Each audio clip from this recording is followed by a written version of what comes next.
Greetings, GameCola faithful, and welcome to the GameCola podcast. This is podcast number 82. With me today, we have Anna Bryniarski, special guest Paul Franzen, and newcomer Robyn Tyrfing. So everyone introduce yourselves. Hi, I'm Anna Bryniarski. I have nothing else to say. I'm Paul Franzen, GameCola's editor emeritus. And I'm Robyn Tyrfing. I am GameCola's resident angry feminist and the second trans GameCola member. Yes, it's true. After a long time, GameCola... was Kay around at the very beginning? Or No, close. I think season 2 is when Kay started. The college. But Kay was around during the high school years. I went to high school with them. Wow. Okay.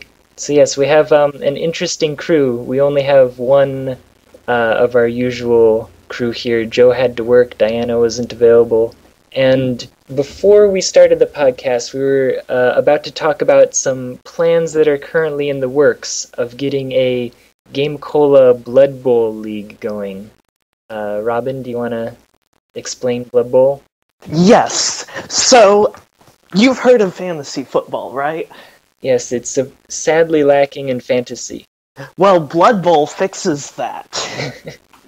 In that it now has 100% fantasy. It's set in Games Workshop's Warhammer Fantasy Universe, which, if you know anything about that, that's a bonus. But otherwise, it's basically a bunch of teams that have, like, elves and ogres and orcs and stuff on them. And it's very easy to forget that this is actually supposed to be a football game, because you'll spend most of the game trying to injure the other team. That's actually how I play football games anyway.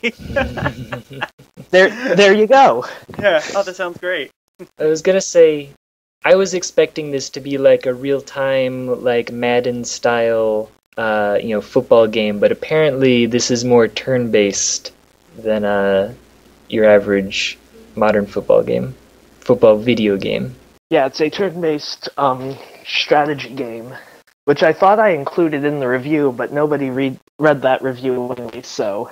Yeah, I think maybe in the email we should have included a link to the review, because I think some of the people were confused about this. Yeah, but it's nothing like Madden, and it's everything like all the good stuff that people love. It is part of a long-standing joke in my life wherein Robyn does not understand what sports are. Sports ball. Yes. Oh, sports team. I call soccer summer football. It's talk me through how this game works. Yeah. Okay, so you pick a team, and let's go with humans. Humans are the basic team, and then you put yourself up against another team, and there's a whole boatload of teams.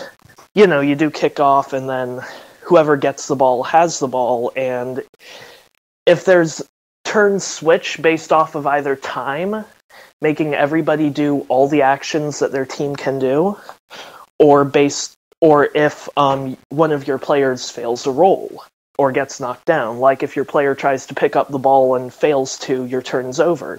If your player tries to knock down another player and gets knocked down instead, your turn's over. Yeah, there's kind of a dice-based mechanic to the game that every time that you want to interact with another character, you have to roll some dice. Yes, or even if you want to pick up the ball. And the human and orc teams are the two most balanced teams in what they do, because they're basically both meant to equally be aggressive teams as well as playing the actual ball.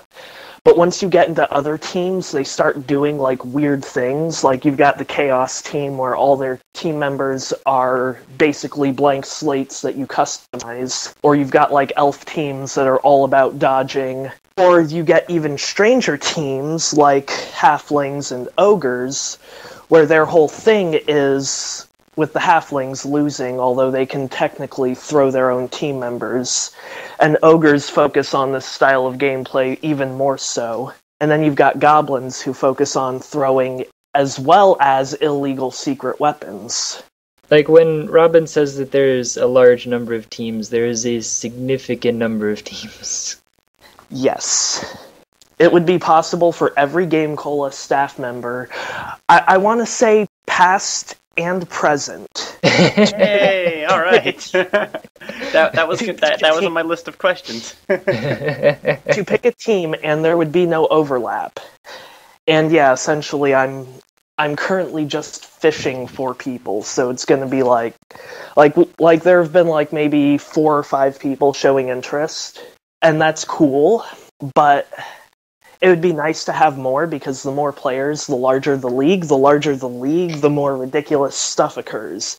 Players get injured, can possibly even die on the field. It's good fun. So this is probably a dumb question. I know there's a video game version of this, so are we talking about the video game version, or are we talking about more the pen and paper version? The video game version, because cool. Nobody's got time for pen and paper. Yeah. There's like dice, but Yeah, like it's all. but the video game version looks more interesting. It does have 3D graphics. Yes. And my ideal is to have like a free league for, training official GameCola teams, as well as having like whatever fans want to join in and play against us or whatever. And then there's the actual competitive staff league that we join every like year or whatever to do the GameCola. Oh, we could have GameCola's own Super Ball. Yeah, I mean, I think that sounds pretty fantastic. I'm all for murdering GameCola staff members through sports. I think that sounds great. Can I play against Anna and Diana first? Excuse me. Can I please request that? Yes. Kick your ass. Oh, you think That's you a can sports lie. better than me, Anna? No, Excuse I don't, me. honestly. I can't sports. I was going to say is that we've kind of been trying to have a more general initiative. I was talking to Nathaniel recently about trying to get a couple more things like that going, like having, like, now that there's sort of there's like a new old staff, like we've gotten rid of our Christian Porters and our Jeff Days and all that, and now we have this new old staff of like Anna, Diana, and Joe, and then we have like new people and like new people, and things are getting a little split where you have these little pockets where some people do things together, some people don't, and so I want to try to make it a little more incorporative of new folks, I guess. Sure. Yes. I don't know. When I came on, I noticed that there was like a whole lack of staff activity. Like people did their own thing, but it was like there was no, this is the GameCola, we're going to have fun and play a video game thing. It's true. There's And I was surprising like, lack well, we should do that. of playing video games among the GameCola staff. Well, I mean, I guess Anna and Diana, Dan Castro, No Lynch, I guess like people play 3DS games or Wii games or something together sometimes. I sleep and do schoolwork. I don't know. Somebody plays video games with each other, but I don't own. I own neither a Wii nor a 3DS, so I have no idea. I can't do anything over Wi-Fi while I'm at school because our school's just like, sorry, we're not going to let you use the Wi-Fi for your video game systems. Oh, did they actually like block it? No, they had like a separate thing last year, but this year they stopped it, and I'm not sure why. Totally gonna win at sports. Sportsmaster. Can we play for the Sports Cup? The Heisman. Yes, the Heisman. I recently saw on Bing like a while back that somebody won the Heisman Trophy, and I was like, wait, that's still a real thing? Oh, we did do the Words with Friends tournament a while ago. That's true. We did. But that wasn't, I guess there was interaction, but it seemed like the majority of the interaction was in the actual video recording the commentary between people. But I guess people were playing games with one another too, so. You yelled at me because my smack talk wasn't good enough. I get very competitive at words, I guess. Well, what happened to Trivia Crack? Because that came and went. Oh, that was, I mean... I forgot that existed. It's the That was new that draw was that was something. fun for a day or two, Yeah. and then I don't know. I can't speak for other people, but I started seeing repeated questions already, and it kind of killed my interest in it. Also, I was upset because they didn't accept the question I submitted about Boy Meets World. Ah, Yeah. like they accept all these garbage questions, but not. Right. Or my question about who the real first president of the United States was based on my experience from the Presidential Museum. Wow. That was flagged as being untrue. Ah, they've obviously never been to the world's only President's Museum. Oh, their loss. Yes, they missed out on the root beer. Did you actually buy the root beer? I did not buy the root beer, no. That root beer looked like it had been sitting there for a number of years. I mean, since since 1770. No, I'm sure it was fresh root beer brewed from what's his face's original recipe. What was I gonna say? Oh, but yeah, we were trying to get the GameCola family game night to come back. Oh, and cool. I think We need to do that. I would be so happy. yeah. Well, I want to make it like a regular event. Like, Yeah, you could do it like a monthly thing, like or whatever. I mean, I guess the problem would be like finding a game that everyone has, unless it's like a free game. well, no. I mean, Or- we would do it like the way we did it last time, where one person plays and there's just a bunch of people talking and being like, "Oh no, is it a?" Can we finish Fish Files? Well, I think playing Anticipation was pretty great. And I was saying, well, there's NES Jeopardy, there's NES Wheel of Fortune. NES Jeopardy is legit one of my favorite games. Is it? Yes. It was one of my go-tos in high school. Wow.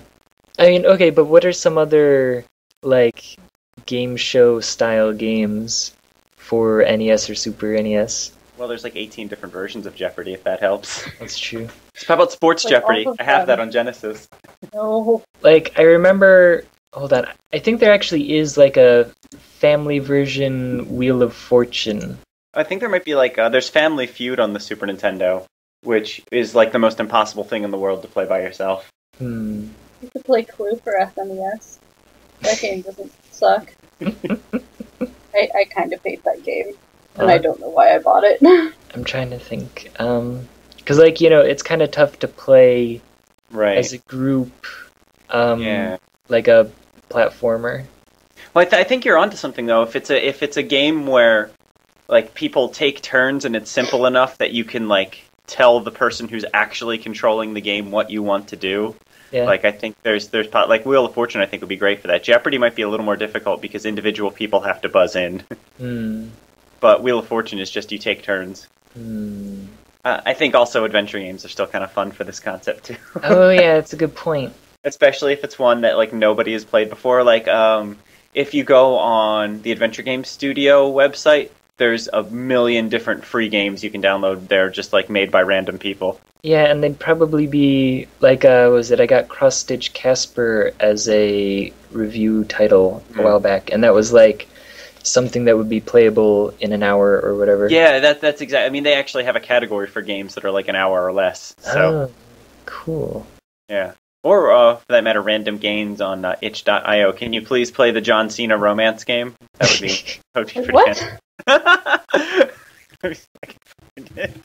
I zoned out for like that entire conversation, but then I heard that and I was interested again. Oh my god, wait, there is a John Cena jam. That's hilarious. No, here it is. John Cena's Sexy High School Adventure. Wow. Based, of course, on former WWE World Champion. Hi. Why not? It's free. I think this is what you guys should do. That's a good point. And then actually, there probably is a variety of strange, free, weird games on itch that you could try. Yeah. Like, the thing is that there are so many games, it's difficult to, like, keep up. Like, I mean, if we did it as a monthly thing, we wouldn't be able to, like, we literally That's true. wouldn't be able to go back and scroll through all the ones that came out that month even. We'd lose games. Like, that's why I kind of gave up on scratching the itch EO. There was just too much. Yeah. Keep up. I still noticed there was one game in particular you neglected to write about in there. That's true. Pizzerian. You monster. But no, my Nigerian prince. How is that doing? Like, I've made like $20 off of it. Wow. Yeah, not too bad. Actually, I just got another royalty check for Life in the Dorms today, and that's still like selling like friggin' hotcakes for some reason. Yeah, like we sold like several hundred copies in the last couple quarters. Wow. I mean, it's not like full-time job money we're making off of it, but yeah. But I mean, considering it's been out for several years and it's on the indie games channel of Xbox 360 in 2015, like, what are the odds, you know? Still waiting for the PC version. It's a decent possibility at this point. It's very close to getting greenlit I am on Steam. almost halfway through my undergrad years of college. I'm almost there. I'm still waiting. Ask me again on a senior year if the game's not out yet. I can send you a bootleg version that I have on my hard drive. Okay. if you remind me. Okay. Only if you and Diana do a let's play though. Blind let's play. All right. Or actually, maybe it would be good for a family game night. Yeah, that'd be fun. That'd be kind of interesting. Yeah, but it's at 90% of the way to the top 100 on Greenlight right now, so there's a pretty good chance. And the guy who programmed the game, I did check in with him like in the last week or so, and he said he would be willing to port it to PC if it gets greenlit. So, yay! So fingers crossed. Anyone play any good video games lately?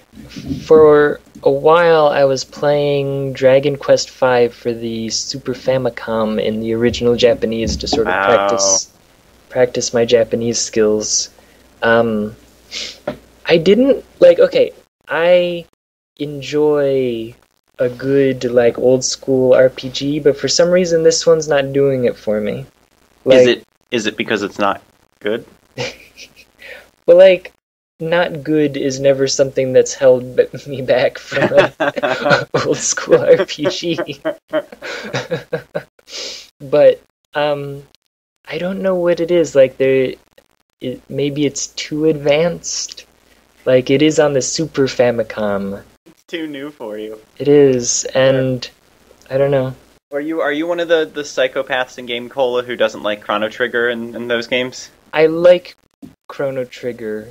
But it's not like your all-time favorite.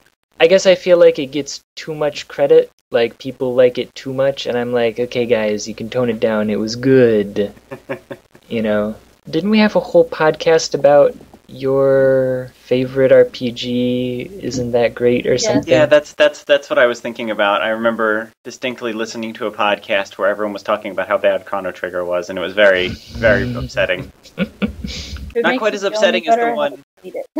So I couldn't comment. Not as bad as the one where you guys talked about how terrible adventure games were, but up there. Like, there's this weird period of, like, late Super Nintendo, early PlayStation, where people were getting bored of the, like, classic just, like, press A to attack RPGs. Like, understandably.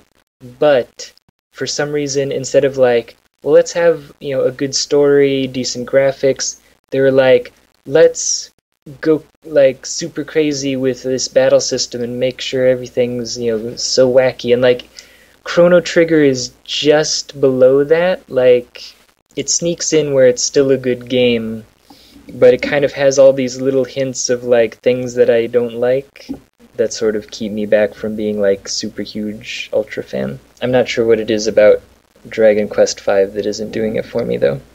Because, like, it doesn't really have anything too wild, but for whatever reason, I just can't get into the story. Have you ever played Dragon Quest VII? No. Or wait, which one's... Is it 8, the 3D one? Yeah, 8 is when they started going 3D. 7 is the one where it was still the classic 2D chunky pixels, but on PlayStation 1, which is a system that ostensibly knew better than to do that. And I say that... believing very strongly that the chunky pixels looked way better than most of the 2D stuff of the PlayStation 1 era. Those graphics do not age well. Yeah. PlayStation 1 and 64, they do not age well at all. I find that really interesting, actually, how pixel art games from like the Super Nintendo era just look so much better in 2015 than PlayStation 1 era games do. Yeah. Oh, I was gonna say, isn't that because like nobody knew how to do proper 3D rendering back then? I mean, I think that's a big part of it. And also, like, now that you mention it, not just 3D rendering, but, like, nobody knew how to make controls in 3D. Yeah. Well, I think, too, a more direct comparison might be, like, early 3D games to early 2D games. So, I mean, Atari 2600 games, for example, they have their charm, certainly aesthetically, but I think you'd be hard-pressed to say that Pac-Man on the Atari 2600 is a really beautiful game. Compared to Chrono Trigger, say. Yeah. So, I mean, certainly... what was that one game? It was called, like, Adventure or something? I don't know. That adventure game on the Atari was pretty ballin' for its time. I don't remember what its actual name was, but, like, it had a dragon that looked like a seahorse. Atari Adventure. I suddenly hear two of us searching for it. Sorry, no, when I see the dragon, all I can think of is the Homestar Runner, Get This Duck Away From Me. Like, because here's Homestar Runner's thing, and then over here is the dragon from Adventure. Wow, I learned something new today. So we were talking before about doing more stuff with the GameCola community. You were talking about GameCola family game night and stuff. Is that going to be like recorded and put on YouTube, or is that just for us? Oh no, it would be put on YouTube. Excellent. Yeah. Us playing games. But yeah, we might need to branch out a bit and get into... I think adventure games would be pretty good, because like an RPG, there's only really one path, so like having everybody yell like, oh, let's go this way, is kind of pointless. No, I very, very strongly believe that, especially point-and-click adventure games, they're a lot more fun to play co-op than to play by yourself. Like, I almost never play adventure games by myself. I usually play them with my wife, and it's fun to put your brains together to try to work out what these insane puzzles of what the game's trying to make you do. And I think that would translate pretty well to a group of game collers sitting around yelling at some 10-minute AGS game, trying to figure out what the hell is going on. I think that could be cool. That would be fun. Yeah.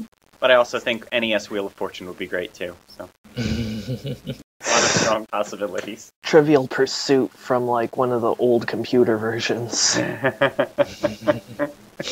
I don't know what the current what PC Trivial Pursuit is actually like, but I remember my family had this old Trivial Pursuit game that was like from the 70s.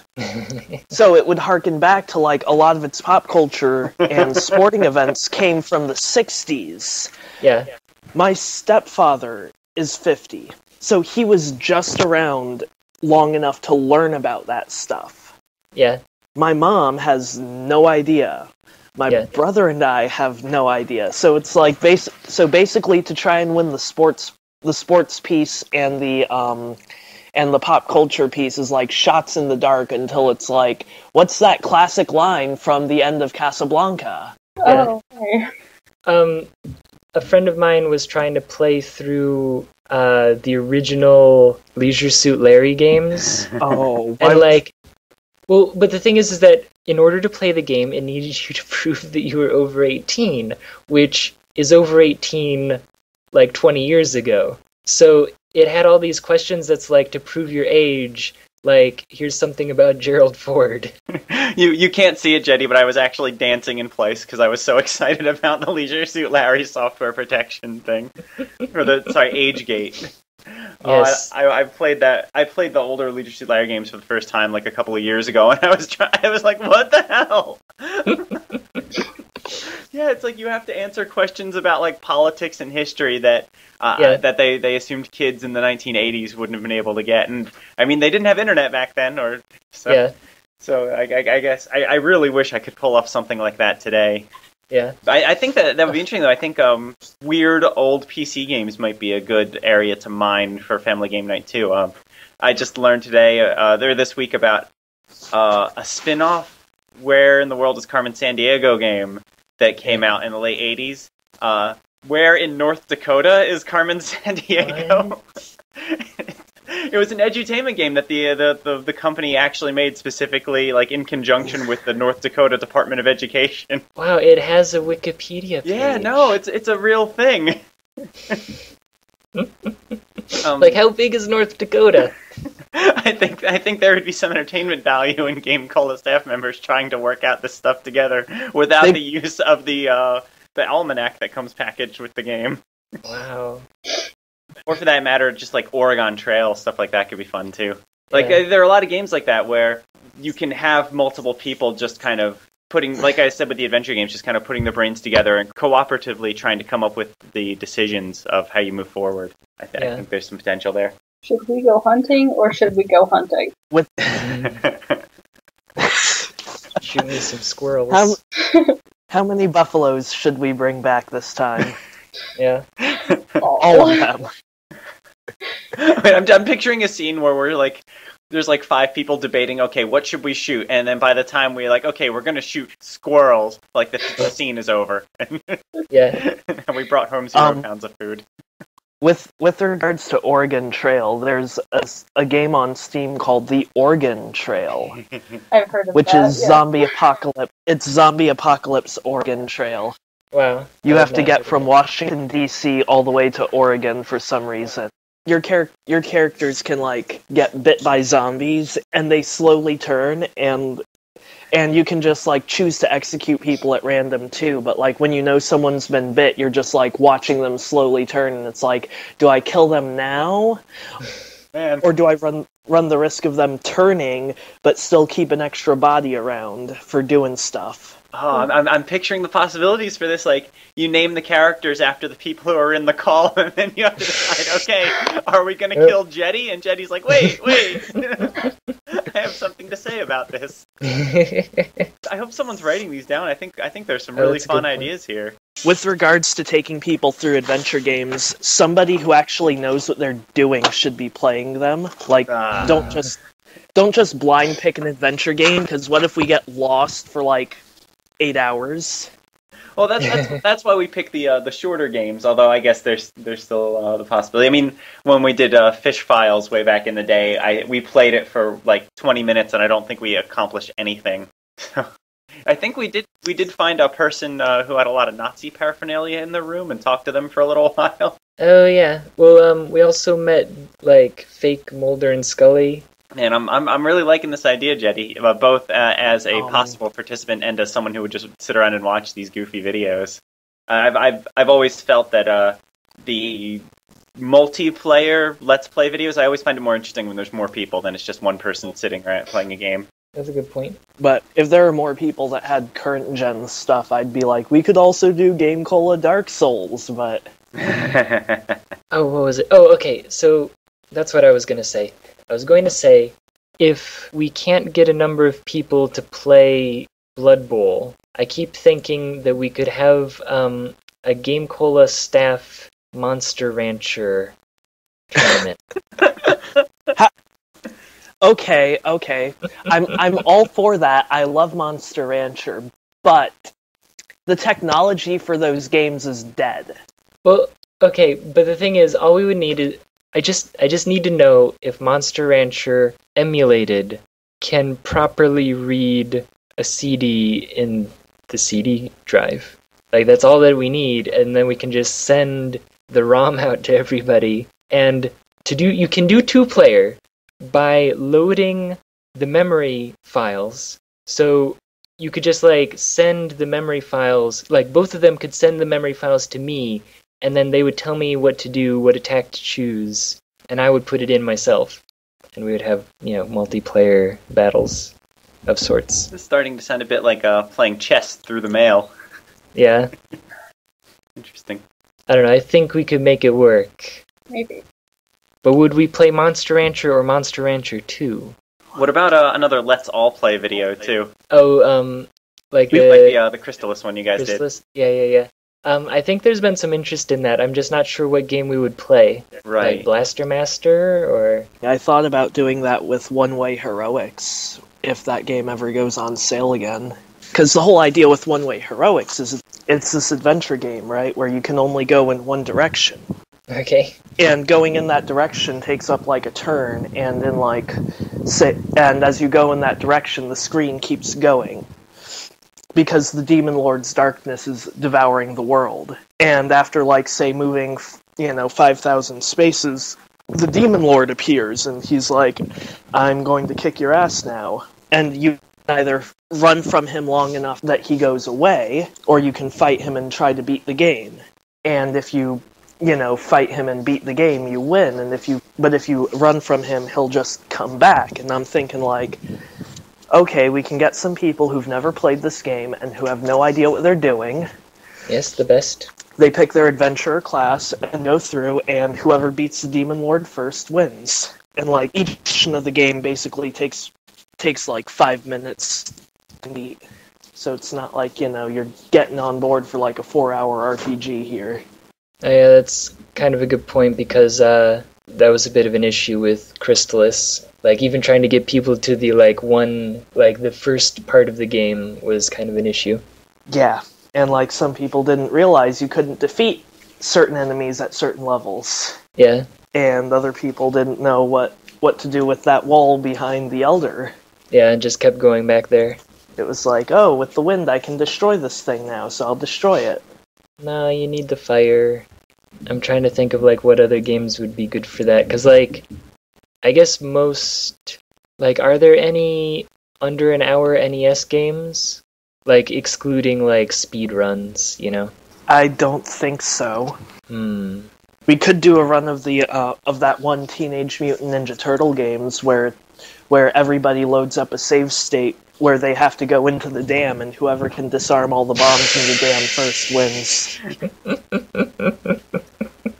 Yes, the original Teenage Mutant Ninja Turtles NES game. Yeah, I think I was going to say before, the benefit of having a bunch of new staff members who are presumably younger is that I would imagine that a lot of them haven't played a lot of the yes, and older just games. have everybody have. So it would be easier to find a game that a lot of people haven't played. Yeah, like Crystalis. Well, we could also do a game where it's point based and just have them play Bubble Bobble and see who gets the most points after half an hour. Could we do Let's All Play Wall Street Kid? Whoever has the most money at the end wins. It's true. Let's all play Pete Zarian. Yes. But I'm sure there's no one on the GameCola staff who hasn't played that already. I haven't. I I don't have money. Soon. Oh, well, I can pirate you a copy. Jeddy, I actually saw a video on YouTube, and it was since been deleted, but it was a video purporting to show you how to get pirated codes for Pizzarian. Wow. It was deleted, by the time I was going to report it, it had already been deleted. Wow. What? I'm confused. What would they even do? What did they suggest in the video? I didn't actually watch it. I kind of opened it in a tab and then forgot about it for a little bit, and then I went back to report it, and it was gone. I wanted to see what it was. Oh, you actually have a lot of videos on YouTube. I'm impressed. Oh, really? And not all of them are from you. Yeah, I've seen a few, and a few of them are pretty good, actually. I wonder if there's ones that I don't know about, though. Well, okay, so I do want to ask, does anyone know anything about the Ouya? I have no idea what it is. I tried reading a Wikipedia article and it didn't keep my attention. Somebody please explain it. Okay, well, basically, the Ouya is... I think it was back in 2012 that the Ouya came out on Kickstarter as a, quote, micro console. And the idea was that there's no physical game discs. All you get is this tiny little cube that plugs into your TV, plugs into the internet. You download games online, and basically it's playing mobile games on your TV with the controller. I don't know, was this really before tablets exploded? I don't remember what was going on in 2012. But the main point is, a lot of people thought this was a really cool idea. A lot of people were like, I already have an iPhone, thank you. But it raised $8 million or something. And then people were really excited, and then just suddenly it completely disappeared, and nobody talks about it ever, and the only thing I heard was that people didn't like the controller. Alright. That sounds like any console dev cycle. We're so excited, we're so excited. We hate the controller. The end. Did you hear about the Ouya Reading Rainbow scandal from a couple weeks ago? What? Tell us. So Reading Rainbow did a Kickstarter, I guess, last year to bring them back in some form, and one of the top tier rewards was a special edition Reading Rainbow themed Ouya console. It was like a lot of money. Not that much actually. It was only $250. It was Reading Rainbow branded, and it had a LeVar Burton signature on it and everything. And then a couple weeks ago, they decided they're not shipping them to anyone. Wow. Everyone who... Well, but would you really be that disappointed that, like, oh no, I only got an Ouya and not a Reading Rainbow skinned Ouya? I think the reason people were willing to pay $250 for it was because they thought they were getting a collectible item. Like, they only were going to manufacture, like, 500 of them or something like that, like a limited number of them. So I think people were kind of seeing it, maybe not as an investment, but certainly like, I'm buying something that is going to be a valuable collectible in the future. And then instead they just get the normal edition, which I'm guessing could have gotten for less than $250. I think it's $90 or something like that. So I can 100% see why people would be upset about that. So that's the most I've heard about Ouya on the news lately, was the Reading Rainbow scandal. I did look it up before the podcast started, and back in like September, apparently there were talks about being bought out by like a Chinese company. So apparently they're not doing so well. I was gonna say, that always ends well. Like, I also know that there's like the Mad Catz Mojo, and there's the Steam Machine. Wait, I'm sorry, Mad Catz has a console? They do. Mad Catz, purveyor of the world's worst N64 controllers? Yes. And, what is it? There's the NVIDIA Shield, there's the Game Stick, the Game Pop. Like, there's a whole list of these that, like, the Game Stick actually sounded pretty cool. It was like a USB drive that sticks directly into your HDMI slot on your TV and connects to the controller via Bluetooth. I don't know. That sounded kind of like a neat concept. So how do the libraries for these games work? Like, they all have their own individual library, like you plug it into your TV and then you go online on your TV and buy the games and download it to the stick or stream it or something along those lines? That's my understanding, is basically it comes with like a 40 gig hard drive or whatever. Sure. And you just download the games offline. Like, it's similar again. They're usually based off of like the Android platform, so it's literally just downloading mobile games that may or may not be specialized to the system. Yeah, I would imagine that's why. I'm making the assumption here that these consoles are struggling. I would imagine that could be part of the reason why, is because it's probably difficult to get developers to support 15 different micro console libraries like that.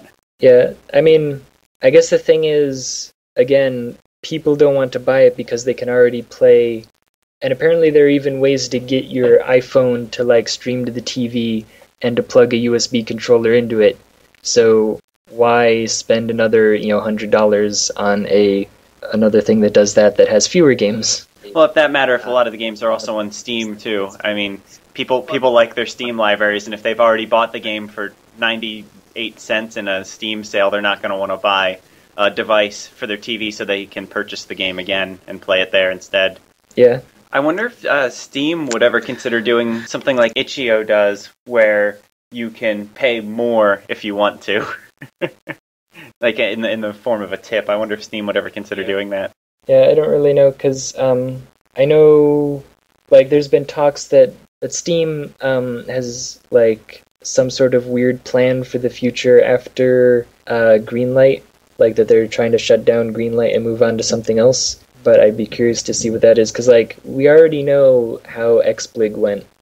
It didn't end well. So I recently reviewed a new game. Well, not a new game, but a game that I hadn't played. Is this one that's been published, or one of your like 20 drafts that are... It's one that's been submitted for publishing, and it's not one of my 2,400 drafts. I swear. But no, it was gone home, and so they had a lot of I started playing through the game again to get screenshots, and I discovered there was a commentary mode.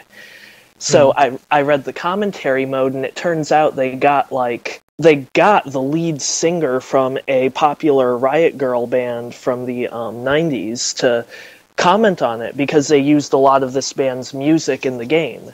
I don't know where exactly this is going, but I thought that was really cool. I think in-game commentary is kind of awesome. I know Wadget Eye has been doing a lot of stuff like that or they did, at least. I haven't been paying enough attention lately to see if they still do it, but they would do, you turn commentary mode on, and I think the way it works is there would be like a little part of each screen you could click on, and if you clicked on that, like the developers would talk a little about the creation of that game. Speaking of Wadget Eye, I actually had a lengthy email exchange with one of the people from it, Mark Yohalem. Oh wait, that's right. Because of whatever that one game was with the robots. Primordia, yes. Yes, yeah. And he, I was surprised to receive an email from him, and we actually talked, and he was really cool about it. And at the end, he was like, "I'm really sorry I disappointed you in your gender expectations for this, and I'll work in the future." And I was like, "Wow." Oh. Yeah, that's always cool. Mm-hmm. Because it's like there's a whole bunch of robots, and all the robots that have speaking roles are all needlessly gendered, to the point where even the robot that's a barely sapient black square with claws has a gender. Yeah. The robot that only says 3 words, and then there's the robot that's literally an entire city that has a gender, and there's the robot that's a factory that plays father and mother both to thousands of robots. Yeah. Has a gender, and it's like... I don't know, it's cool that the developer was open to discussing it, though. Yeah, it really was. I was expecting to come out of that being like, okay, I really wish I hadn't bought this game now, but it came out quite the opposite, in that you should probably buy more stuff from these guys and see what they're doing. Yeah, and I think that's a thing that a lot of people get confused about with indie games, is that usually if you pay for an indie game, what you will get later is a better game. You will get more games in the future that they will try harder on, and they will know what people liked and didn't like. Whereas if you just say, well, I'm not buying this garbage game, all you're going to see is less games, fewer people making games in general, that kind of thing. So, have either of you ever played, or anyone? Sorry, Anna's still here, isn't she? Hi, Anna. Hi. Can we edit that out so I don't sound like a hero? No, leave it in. No. Have any Anna of you ever played any of the text adventures by Choice of Games? No. I just think they do some really cool stuff like that. Each game that I've seen from them, at least, they let you choose your gender, your orientation, what pronouns you'd like to be addressed by, what titles you'd like to be addressed by, and the game just and the story adapts itself to the choices you've made. And I think that's kind of an interesting way to do it. In a similar note, Fail Better Games has 2 games out. One of them's Fallen London that I did a review for, and the other's Sunless Sea that I did a review for. And Fallen London's kind of limited because it's a bigger game with a lot more story that multiple people are supposed to experience, but their whole design philosophy with the game was that your character is you. And so it's they try to avoid referencing your character's skin color. You get to choose your gender. They don't force an orientation upon you, which is really cool. But then you go into Sunless Sea, and that's when things get really cool. Because, for instance, you get to choose your pronouns, how they address you. And it's you've got, sir, madam. Then you've got a bunch of gender-neutral options, citizen, captain, and stuff. Yeah. And then later on, you get to pick a lover, and then, even further, you get to choose, when you get a child, you get to choose, where that child came from. It's either you got your lover pregnant, your lover got you pregnant, or your lover or you adopted the child from an orphanage. And I think all of that is really cool. Yeah, I don't think I've really heard of a game like doing anything like that before. Sounds But- cool. I'm still thinking about how we could get a Monster Rancher League going. I'm ashamed to say I've never even played it, and I'm guessing by context clues it involves putting a CD in a thing and then it creates a monster based on that CD. Is that true? Oh. Okay. Paul. Okay, I have an explanation for this in the Yes, form please. of the monster rap from the anime, and it goes something like this. It goes, you get a disc, you take the risk, you spin it fast through the past, you unlock it, claim it, you can tame it. But yeah, you open up the disk drive, you put any CD in, Yes. and it turns into a monster. And like certain CDs will get you rare monsters, and certain ones will just get you normal monsters. Does it work with like burned discs too, or is it specifically like commercial CDs, music CDs? Or... It's complicated because if you burn a disc, that disc has its own unique code in it. Okay. And sometime in like the early 2000s, somebody cracked this code. Oh. And found a way to make it so that like discs can generate whatever monster, or you can burn it to the code to a disc and generate whatever monster you want. Oh. Like, it was really fascinating stuff, and they made like a whole program for it.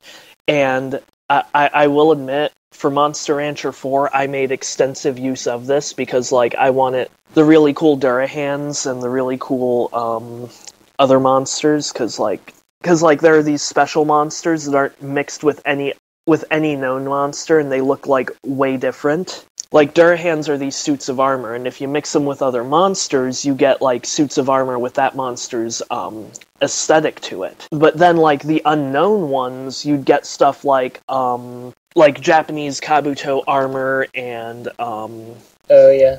and cool like robot armor and stuff.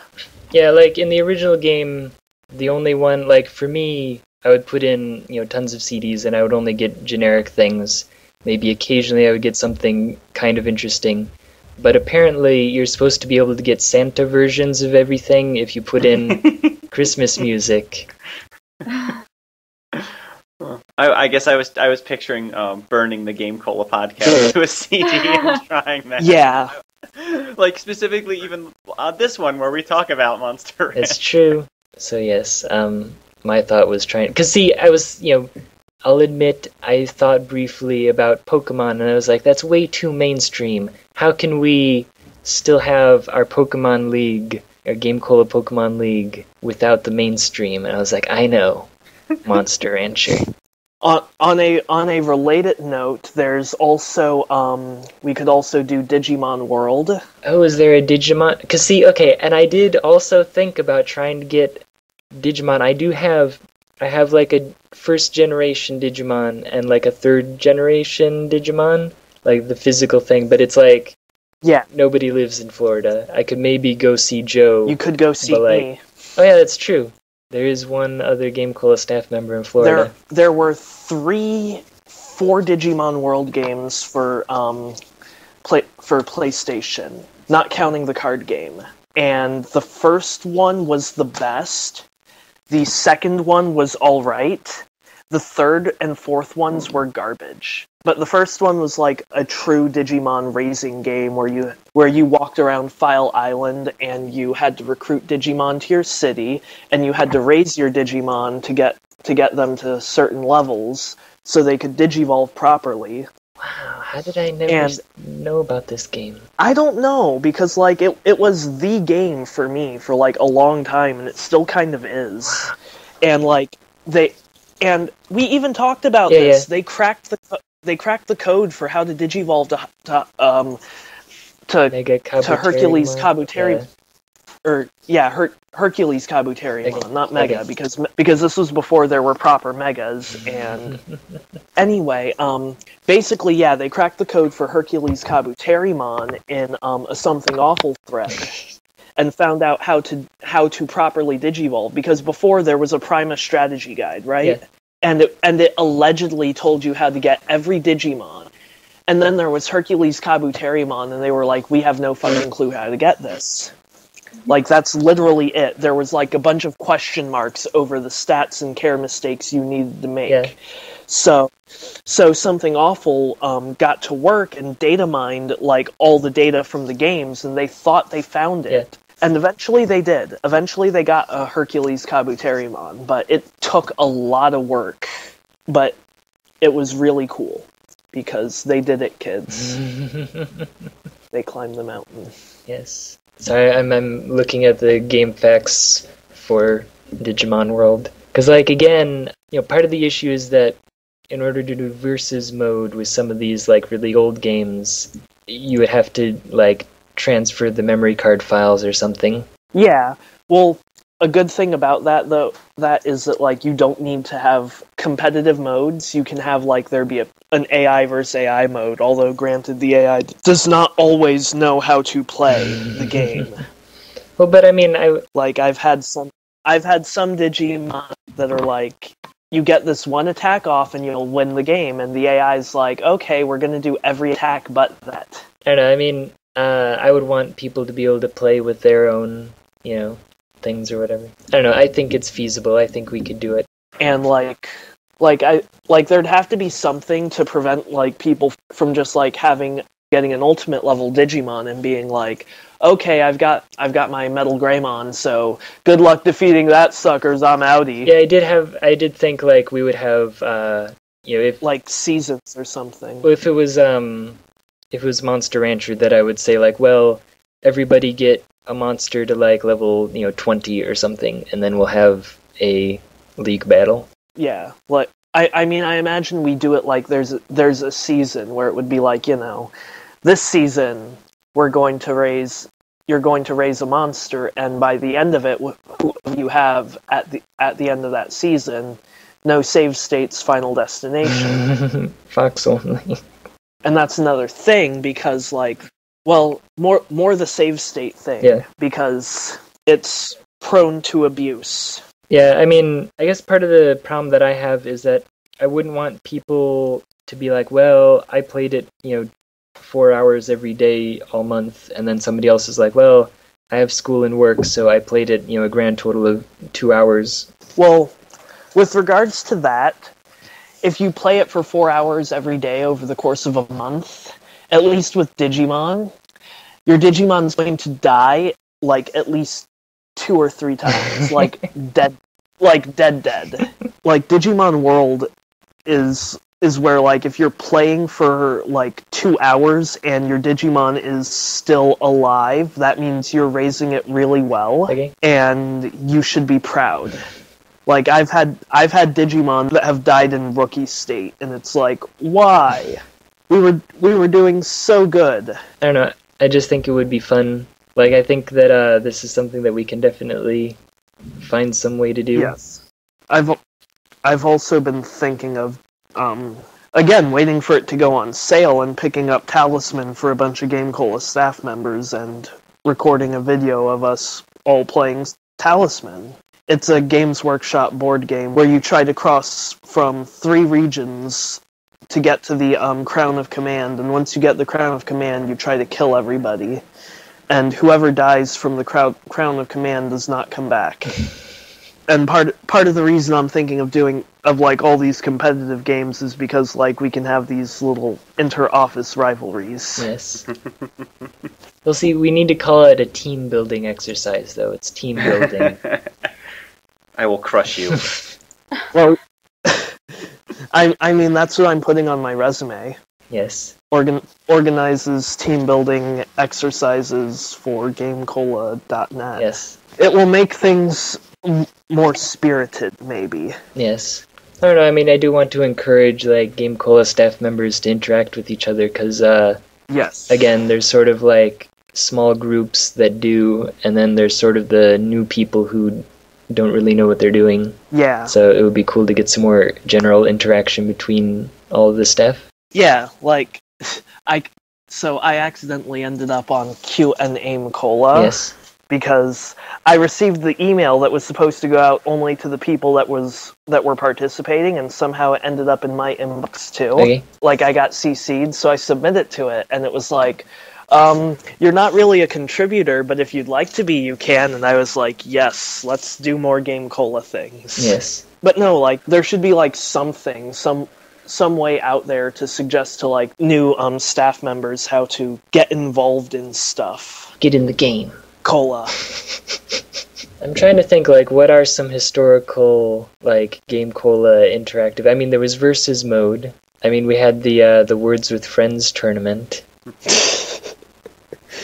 Like, has there really been too many, like, interactive things like that, Paul, historically? I mean, most of them have been not so much written content, but videos and podcasts and things like that. I mean, certainly the monthly podcasts and the RPG casts, and there were a bunch of videos at one point that were like, you know, here's 4 GameCola staff members playing Back to the Future the game, stuff like that. Or I guess, is the Zero Escape thing still going on? I think it is. I think it's still... Oh my god. Yeah.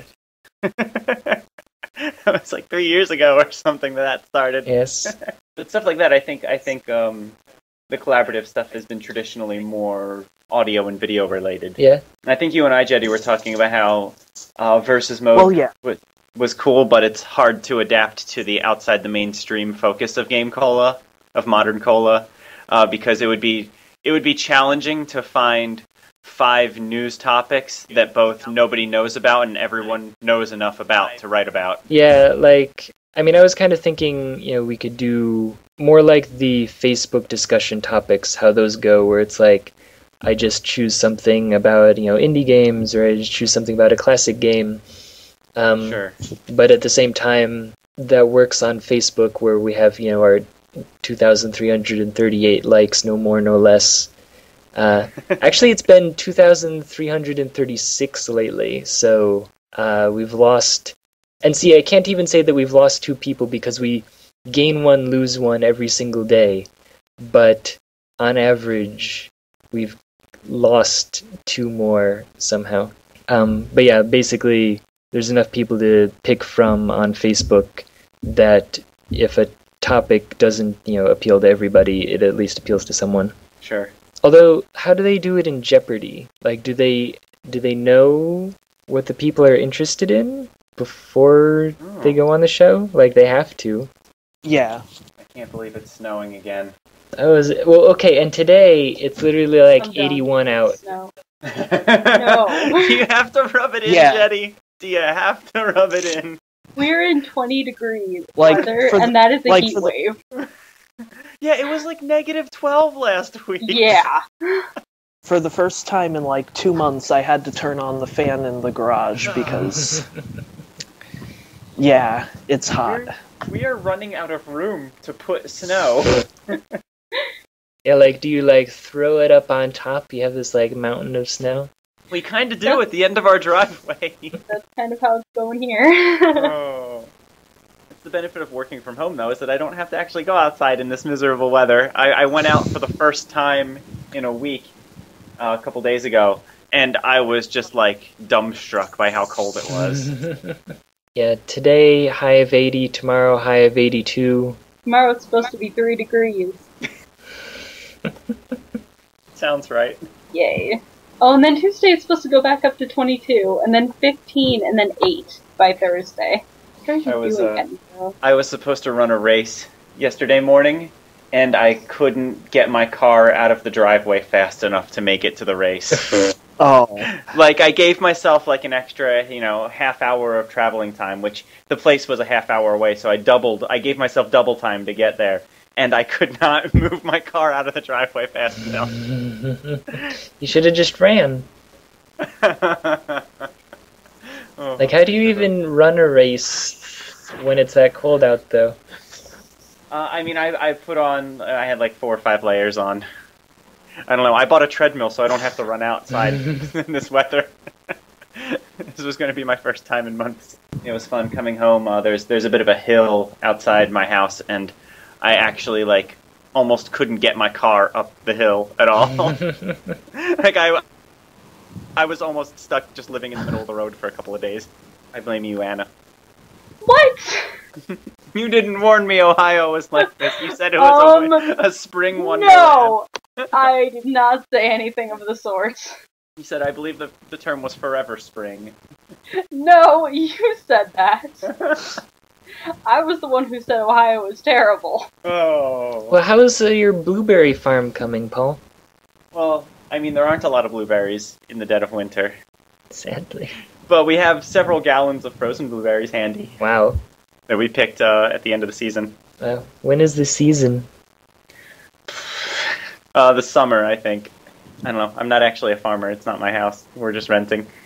For listeners at home, I know you know that, Jeddy. Yes. Well, sorry. I just... Paul constantly tries to convince me to go into these wild business ventures with him. Yes. I don't think Blueberry Farm was one, but you did try to have me move your house if Pizzerian sold $1 million. You promised you would help me move next time. I'm expecting you to fly out here. Yes. And see, and that's the thing, is that it would have worked if you were stuck there, but what's going to happen is that you're going to have to move again. Yep. So one of these days. Yeah, and we were almost moving to Orlando, too. We didn't get the job. Yeah, sadly. Because that was your... Well, okay, because then there was the President's Museum / Root Beer Emporium. You should still do that one, though. The guy's looking for someone to take over. Where was it? Was it... it's in Ohio. Okay.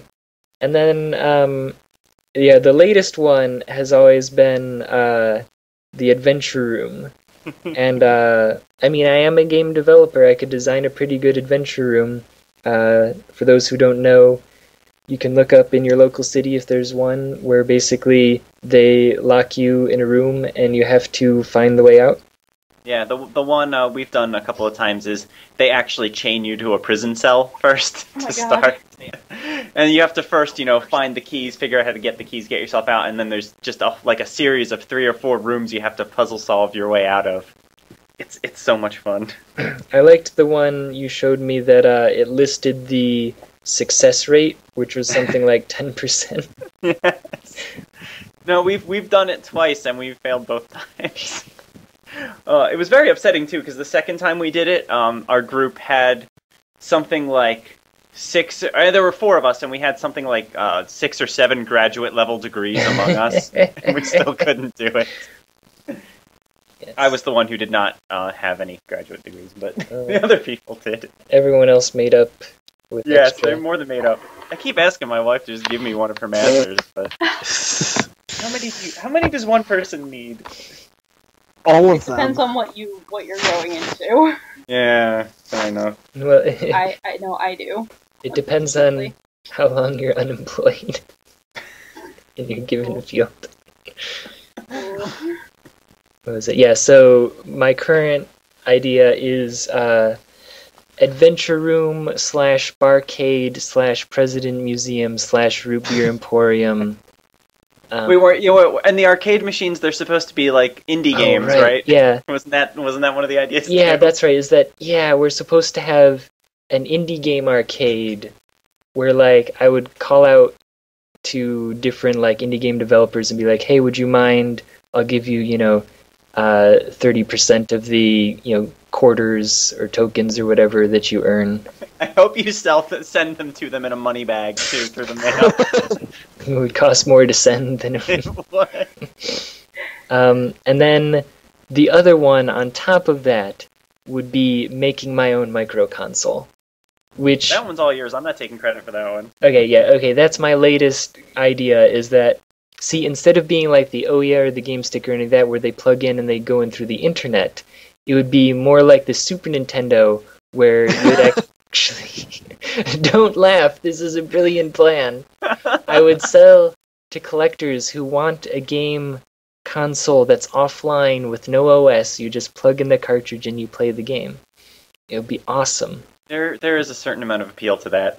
I thought you were going to say it was like the satellite add-on for the SNES. Oh, no. I was just saying that, instead of having an OS and you log in online, and you like download the games to the system, it would actually be, like the Super Nintendo where you plug in a cartridge and you play the game, and like as soon as you start, you're into the game. There's not even that like 5-minute long PlayStation loading screen. Like I feel like that loading screen must have been like a cheat prevention, like purposeful plot, because it definitely made it difficult in Final Fantasy VII to cheat at the chocobo breeding. Like you couldn't just, breed a chocobo, see that it wasn't the one that you wanted, and then reset the game, because then you would be sitting there waiting for like 2 minutes until the game came back and you finally could breed another chocobo. So yes, my current plan is Adventure Room, Indie Game Barcade, President Museum, Micro Console, Root Beer Place. Jeddy, I know you have experience making soap. Have you ever made ice cream? Yes, in fact. My parents do, in fact, have an ice cream machine, like a tiny one. Awesome. We have one, too. Oh, really? Yeah, we made apple cinnamon ice cream one time. It was wonderful. See, and, like, there are certain ones that, like, work really well, but sometimes, like, we have trouble getting the consistency to be right. Like, if we have something, like, if we use, like, cream and stuff, it ends up being really icy. But, like, if we use just like regular whole milk or something, then it ends up like really thin and watery, and it's like, why can't we get like a nice creamy ice cream? Weird. We've only done it a couple times, but we didn't have any trouble with it, I don't think. Now that reminds me that we should super be making blueberry ice cream before we leave. Like, that would be awesome. No, there was a period where like my parents were making different ice cream flavors like multiple times a week. Oh, that's cool. And it was good. Just that, like, certain flavors and stuff just don't work at all. Like, peanut butter, like, trying to make, like, peanut butter flavored ice cream, the peanut butter just, like, congeals. Like, there's no way to get it to, like, mix in properly. And, like, I don't know, just trying to find things that will mix in the thing. I don't know. Yeah, I think this podcast is about wrapped up. I think that's a fair assessment. So, thank you everyone for listening. This has been GameCola podcast number 82. If you enjoyed the podcast, make sure to visit our actual internet website, GameCola.net, where we talk about games that maybe you've heard of them, maybe you haven't. Hopefully something new, something exciting, for you at least. And you can also check us out on YouTube, where we have lots of videos of similar types of things. gc.net, the letter G, the letter C, the word net.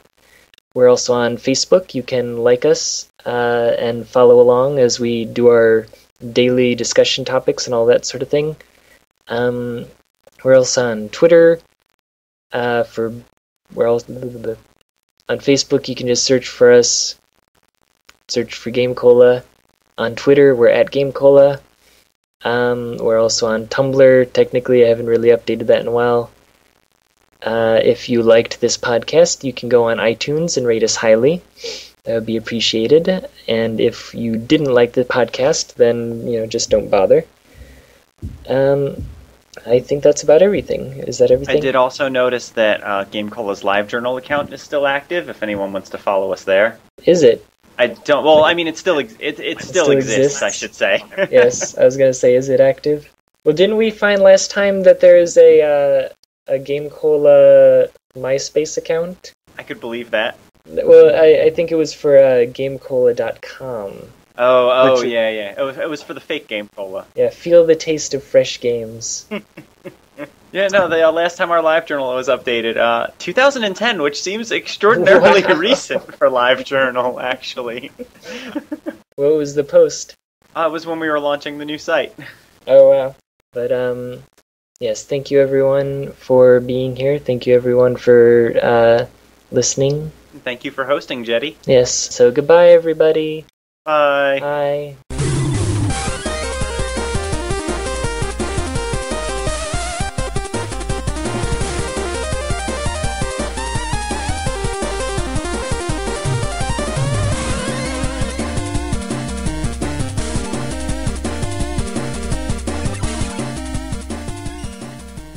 gonna try to pretend that this is more people than it was. I can say bye like 6 more times. You can layer it on top of each other if you want. And like different voices. Bye. And well, like I can speed it up and slow it down slightly. Oh, there you go. Perfect. Can we find one that sounds like Anna? Like bye. How does she say bye? Oh, I think you kind of had it actually. Maybe. Mhm. Maybe can you just take it out of a different podcast? Maybe. I was thinking about that, but then I can't like individually, because everybody says goodbye at the same time. Oh well, this podcast is over. Bye. Bye.